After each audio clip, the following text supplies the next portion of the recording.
मानखुर्द शिवाजीनगर क्षेत्र में बढ़ते प्रदूषण और युवाओं में फैलते नशे को लेकर आप पार्टी के मुंबई महासचिव साजिद खान ने गंभीर चिंता जताई। उन्होंने कहा कि देवनार डंपिंग ग्राउंड और एसएमएस कंपनी से फैलने वाले जहरीले धुएं से मुक्ति दिलाना उनकी प्राथमिकता रहेगी। प्रभाग 134 को शुद्ध हवा और ग्रीन जोन उपलब्ध कराने के लिए बड़े पैमाने पर पेड़ पौधे और गार्डन विकसित किए जाएंगे। युवाओं में बढ़ते नशे के दुष्प्रभावों को रोकने के लिए वे काउंसलिंग, रिहैब सेंटर और रोजगार से जोड़ने जैसी पहल शुरू करने की योजना बना रहे हैं। शिक्षा को लेकर भी साजिद खान ने कहा कि सरकार स्कूलों में दिल्ली और पंजाब की तर्ज पर सीबीएसई आधारित उच्च गुणवत्ता वाली शिक्षा उपलब्ध कराई जाएगी। चूंकि प्रभाग महिलाओं के लिए आरक्षित है, इसलिए साजिद खान की पत्नी नसीन साजिद खान चुनाव मैदान में उतरेगी। उन्होंने जनता से विकास कार्यों के लिए समर्थन की अपील की और कहा कि अगर जनता ने भरोसा जताया तो स्लम और झोपड़पट्टी क्षेत्रों में विकास की गंगा बहाई जाएगी। मुंबई से यशपाल शर्मा की रिपोर्ट। मोस्ट वेलकम है इस पार्टी के अंदर। ना हमारी पार्टी पैसे लेती है ना पैसे देती है, फ्री में टिकट देगी और अच्छे लोगों को मौका देती है। इसका एग्जाम्पल दिल्ली और पंजाब है। एक पंचर बनाने वाला लड़का एमएलए बन गया। पंजाब के अंदर एक मोबाइल की दुकान में रिपेयरिंग करने वाला सीएम चन्नी को आया है। तो हमारी पार्टी ने हमेशा इस देश के अंदर जब से राजनीति में आई है, इतिहास रचा है और इस देश के अंदर राजनीति को बदलने का काम किया है। और रही बात बीएमसी इलेक्शन की बात, तो बीएमसी इलेक्शन के अंदर जो एक बेसिक नीड्स होती है, लोगों की जरूरियात है, पानी हो गया, साफ सफाई हो गया, अच्छे स्कूल हो गए, अच्छे अस्पताल हो गए, माहौल यहाँ का अच्छे से रहे, उसके लिए जो पुलिस का बंदोबस्त अच्छा होना चाहिए, ड्रग्स के ऊपर लगाम लगनी चाहिए, वो सब यानी एक बीएमसी का जो वार्ड जो कॉर्पोरेटर जो चुन के आता है वो लगभग इन सब सारी चीज़ों पे काम कर सकता है। पिछले 10-15 सालों से यहाँ पे सत्ता में जो लोग बैठे हैं, मैं जिस वार्ड से इलेक्शन लड़ रहा हूँ 134 वार्ड, ये पूरा का पूरा आप देखेंगे डंपिंग यार्ड से घिरा हुआ है। यानी डंपिंग यार्ड का इसका बाउंड्री के उस पर डंपिंग यार्ड है जहाँ पूरे मुंबई का कचरा आगे चलता है। ये वार्ड के अंदर अगर आप देखेंगे तो स्पेशल फंड आ सकता है यहाँ के लोगों की, जो भी हर वार्ड में जो पैसे मिलते हैं उससे ज़्यादा फंड यहाँ पे आ सकता है और आया भी होगा, लेकिन वो जमीन पर दिख नहीं जाएगा। और इस एरिया के अंदर सबसे बड़ी समस्या गटर नाली का जो मसला है, जो एक आम आदमी भी उसको करा सकता है, लेकिन यहाँ पे कॉर्पोरेटर भी चुन के आते हैं। इनका हाल अगर आप देखेंगे, गलियों में अगर आप जाके सर्वे करेंगे, वैसे ही खस्ता हाल। अगर 10 गलियों का अगर बजट आ रहा है, बन रही है 2-3 गलियाँ, 7-8 गलियों का पैसा गायब हो जाता है। हमारे मैनिफेस्टो में हमने एक 10वां पॉइंट भी डाला, कमीशन खोरी और भ्रष्टाचार को पूरा रोक। कमीशन खोरी यानी बोले तो जो कॉन्ट्रैक्टर कमीशन खोरी करता है, हम उसके ऊपर लगाम लगाएंगे, कोई कमीशन नहीं लेंगे। जो भी टका बना रहता है, नगर सेवक का जो टका बना रहता है, हम ऐसा कुछ भी नहीं लेंगे पैसा। और हम जो है एजुकेशन के ऊपर काम करेंगे, हम यहाँ पे हेल्थ के ऊपर काम करेंगे। हम यहाँ पर मोहल्ले में जहाँ पर यहाँ के लोग कहेंगे कि भाई यहाँ पर सीसीटीवी कैमरा लगाना चाहिए, यहाँ लगाना चाहिए, यहाँ पर नशेड़ी बैठते हैं, यहाँ पर डार्क एरिया है, यहाँ पर महिलाएं आती जाती हैं, कुछ गलत ना हो जाए, वैसी जगह पर हम सीसीटीवी का भाई हम हवा में बात नहीं कर रहे हैं। ये सारी चीज़ें जो हमने प्रोमिसेस की है, ये हमने दिल्ली में डिलीवर किया है। दिल्ली की जनता ने हमारे ऊपर भरोसा किया, हमने वहाँ करके दिखाया है, अब पंजाब में कर रहे हैं बस। और बाकी आप बताइए और कुछ सवाल। लड़ना तो मुझे ही था इलेक्शन, लेकिन महिला होने के कारण मेरी बीवी को लड़ा रहा हूँ। ग्रेजुएट है। क्या नाम है उनका? नसरीन साजिद खान नाम है उनका, और पढ़ी लिखी है, वो ग्रेजुएट है। और एक यानी ऐसा नहीं है कि बस फुलेरा पंचायत की तरह नहीं रहेगा यहाँ का वार्ड। तो खुद आएंगी यहाँ पे, वार्ड के लोगों के साथ मिलकर काम करेंगी, उनकी समस्याएं सुनेंगे, हाउस के अंदर यहाँ के मुद्दों को जाके उठाएंगे। क्योंकि आप लगभग यहाँ की जितनी भी सीटों को देखे, वो इससे पहले की महिला सीट थी, ये जिसके बाजू वाली महिला थी, उसके बाजू वाली महिला, उसके बाजू वाली महिला। तो कुछ नगर सेवक जो थे, उनकी महिलाएं जाके काम करती, लेकिन कुछ नगर सेवकों का ऐसा 0 अटेंडेंस है। जो सपाटी पे जैसे नगर सेविकाएं हैं जिनका हाउस के अंदर 0 अटेंडेंस है। तो ऐसा हमारे इस वार्ड के अंदर अगर यहाँ की जनता ने चुन के दिया, तो यहाँ के लोगों की आवाज़ प्रमुखता से जाकर हाउस में रखेंगे। साजिद भाई, आपका अगर सामाजिक कार्य को अगर उठा के देखें, आपने जो कोरोना काल से जो कार्य किया है जनहित को लेकर के, सीधा जनता से संपर्क किया है, उनके जरूरत पे खड़े रहे हैं, तो उसके बारे में थोड़ा संक्षेप में बताइए कि कैसे कैसे आपने लोगों के लिए घर में दिल में जगह बनाई। चैनल के माध्यम से लोगों से ही कहना चाहूँगा, जो कोरोना काल आया था, ऊपर वाला ना करे ऐसा दोबारा हो। क्योंकि वो उस वक्त में ऐसे हालात थे कि अच्छे लोग परेशान हो गए थे। लोगों को बहुत तकलीफें थी। और जिस एरिया में हम बैठे हैं ये पूरा गोवंडी आप पकड़ लें, इस पूरे गोवंडी के अंदर ज़्यादातर माइग्रेंट लोग काम करते हैं। डेली कमाने खाने वाले लोग काम में 10-15 हज़ार पगार रहती है। अगर आप सोच लीजिए अगर उनकी नौकरी साल 2 साल 6 महीना अगर खत्म हो जाएगी तो खाएंगे कहाँ से। तो मैं आम आदमी पार्टी के जरिए मेरे पार्टी के लोगों ने मुझे पूछा कि कुछ करना है तुम्हारा और बेशक जरूर करना है।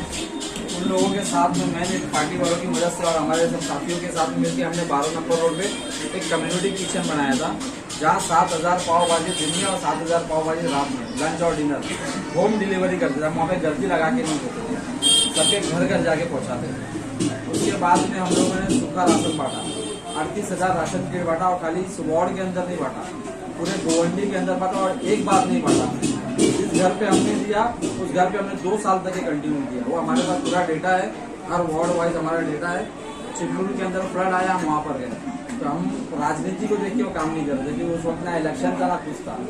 और आज जो लोग सड़कों पर उतर कर आगे काम कर रहे हैं, दिखा रहे हैं हमने ये किया, हम जो सत्ता में वो अपना दावेदारी ठोक ही रहे हैं। अदरवाइज जो दूसरे लोग हैं हमने ये किया, 2-4 महीने से एक्टिव हो गए लोग बोले हमने ये कर रहे हैं, ये पेपर बना देंगे, वो पेपर बना देंगे। मैं उन लोगों से ये कहना चाहूँगा वो अपने वो लोग कहाँ पर थे जब लोगों की अतड़ियाँ सूख रही थी, क्योंकि उस वक्त ना पेपर काम आता, ना पैसा काम आता, ना घर काम आता। लोगों को 2 वक्त की रोटी की ज़रूरत थी।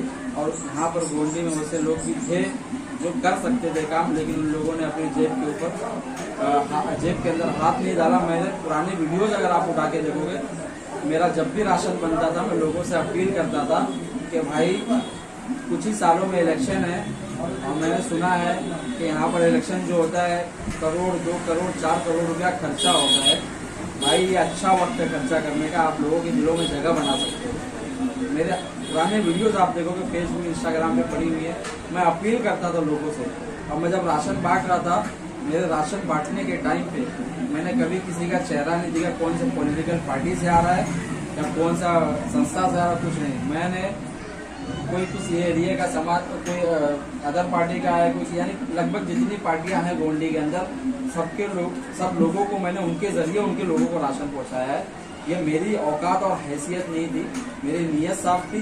मेरे पार्टी वालों ने मुझ पर भरोसा किया, उनके भरोसे पर मैंने पूरा उतरा और कर रहे हैं काम और करते रहेंगे। और इस 10 गारंटियों के ऊपर काम करने की हमारी पूरी ताकत और हिम्मत है और नीयत साफ है हमारी, क्योंकि हमने दिल्ली और पंजाब में काम किया है।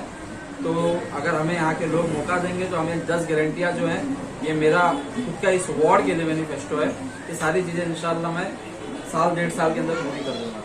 साजिद भाई, आपका एरिया जो है वो नशे का प्रकोप से पीड़ित है। यहाँ पर जो है मतलब जगह जगह पर नशे पाए गए हैं।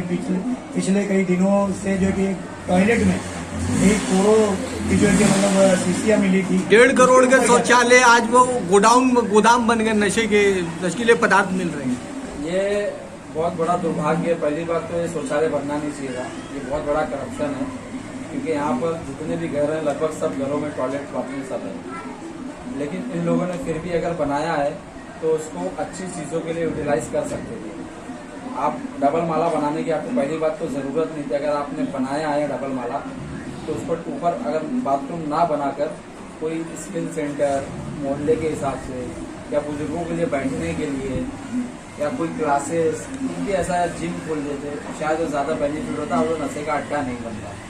तो नशा ज़्यादा बढ़ने का जिम्मेदार आप किसको मानते हैं? नशा ज़्यादा बढ़ने का जिम्मेदार देखो एजुकेशन है।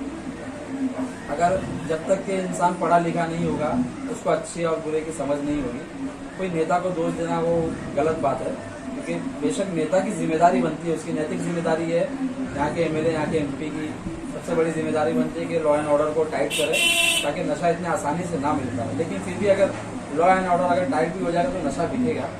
लोगों को एजुकेशन देना ज़रूरी है। अगर बच्चा अगर पढ़ा लिखा रहेगा उसके अच्छे बुरे की समझ होगी, उसे ये काम करना है कि नहीं करना, ये काम करना है कि नहीं करना, वो डिसाइड कर सकता है और वो काम कर सकता है।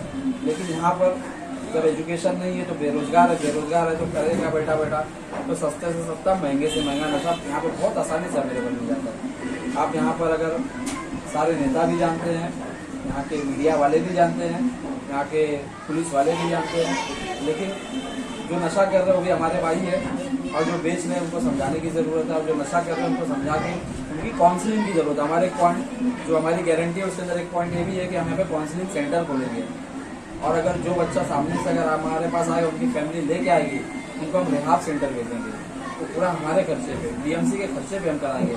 इतना बजट है बीएमसी का ना, 74,000 करोड़ बजट है, 90,000 करोड़ भी है। ये सब पैसा जाता का है भाई, हर साल हर 2 साल में गटर नाली बनाने में जाता है। ये सब पैसा कमीशन खोरी जो है उसके अंदर जाता है। हम इस पर रोक लगाने की पूरी कोशिश करेंगे, और ये हम हवे में बात नहीं कर रहे, दिल्ली और पंजाब में हमने किया है, सारी दुनिया ने देखा है, और हमारे मॉडल की तारीफ देश विदेश हर जगह होती है। बीजेपी राज्यों में हमारी तारीफ होती है। अभी पंजाब हरियाणा के अंदर विधानसभा के अंदर बीजेपी का एमएलए बीजेपी की सत्ता वहाँ खड़े होकर बोलता है कि किसानों के लिए जो पॉलिसी पंजाब में है वो पॉलिसी हरियाणा में भी होनी चाहिए। लेकिन जो चुनावी पारदर्शिता है जी, उससे आप इस तरीके से सत्ता में 100% वोट चोरी होती है, और कोई गलत कहना, मैं आपके चैनल के माध्यम से आपसे ये कहना चाहूँगा कि बीजेपी तो मेयर बैठा रही है, इसमें नो डाउट, लेकिन एक मजबूत अपोजिशन होने की ज़रूरत है। अपोजिशन उनका बहरा रहेगा ना तो अपनी मनमानी करेंगे। आम आदमी पार्टी का हर नेता, चाहे मेराज मलिक हो, जम्मू कश्मीर अकेला दहाड़ता है। आज वो स्कूल और अस्पताल की जमीन के लिए जेल में गया है। कोई और अदर पार्टी का आप नेता बता दीजिए इन चीज़ों के लिए जेल गया हो। आज 3-4 महीने थे जेल में। तो अभी जो माहौल है, संजय सिंह भी गए थे, संजय सिंह गए, हमारा सीएम गया, हमारा हेल्थ मिनिस्टर गया, हमारा एजुकेशन मिनिस्टर गया, उनके अलावा उनके पीए गए। तो कहने का मतलब ये है, और कुछ साबित कुछ नहीं हुआ। अगर आपको लगता है यहाँ पे निष्पक्ष चुनाव होगा? हम पूरी कोशिश, आप पार्टी के बड़े नेता हो, हम इसलिए मैं पूछ रहा हूँ। हम पूरी कोशिश करेंगे इलेक्शन कमीशन यहाँ पर चोरी ना करवा पाए। हम पूरी कोशिश करेंगे भाजपा यहाँ पर क्या करेंगे? हमारा जो काम है डोर टू डोर जाना, लोगों को चिन्हित करना, वोटर अवेलेबल है कि नहीं है, तो सारी चीज़ों पर हमारी मॉनिटरिंग हो रही है। लेकिन ये जब तक के वो कहते हैं ना कि नीचे से लेकर ऊपर तक अगर सिस्टम अगर बिका हुआ है तो बहुत मुश्किल है। लेकिन बोलते ना, अंधेरे में एक दिया लेके हम लोग चल रहे, जलाने की कोशिश कर रहे, रोकेंगे चोरी। अभी बिहार के अंदर देखो, वहाँ पे भी चोरी हुई है। दिल्ली हमारे हाथ से गया, 2 लाख वोट मात्र हमको कम मिले, सत्ता से हम बाहर आ गए। आप दिल्ली के लोग परेशान हैं। अच्छा, होल एंड सोल आपका पूरा कहने का मतलब है कि आप अपने प्रभाग क्रमांक 136 को 134 को नशा मुक्त बनाएंगे, नशा मुक्त बनाएंगे, अच्छी एजुकेशन का सिस्टम बनाएंगे। यहीं पर 3 नंबर स्कूल जो है उसी स्कूल में मैं पढ़ाई की हूँ, सरकारी स्कूल है, बीएमसी स्कूल, और मुझे वहाँ के हालात पता है, वहाँ के टीचर्स की सैलरी पता है कितनी अच्छी होती है। लेकिन उनके ऊपर एक छड़ी लेके बैठने वाला चाहिए, वो कॉर्पोरेटर का काम है, एमएलए का काम है। वो हमारी पार्टी बहुत अच्छे से निभाना जानती है और निभाएगी। मौजूदा अगर आपका प्रभाग भी प्रदूषण से पीड़ित होगा, एसएमएस कंपनी और देनार डंपिंग को लेके, आप पार्टी की क्या भूमिका होगी इसको बंद कराने को? देखिए, कचरा बिजली प्लांट का पूर्ण विरोध, हम अपनी पूरी ताकत लगा देंगे। एसएमएस कंपनी कुछ सालों में, शायद महीनों में जा सकती है, लेकिन ये दूसरी जो एक बला आई हुई है, इस बला को हम पूरी कोशिश करेंगे रोकने की, बनने नहीं देंगे। इसके लिए हमें धरना प्रदर्शन करना पड़े, जेल जाना पड़े, कोर्ट जाना पड़े, हर चीज। बहुत बहुत बधाई।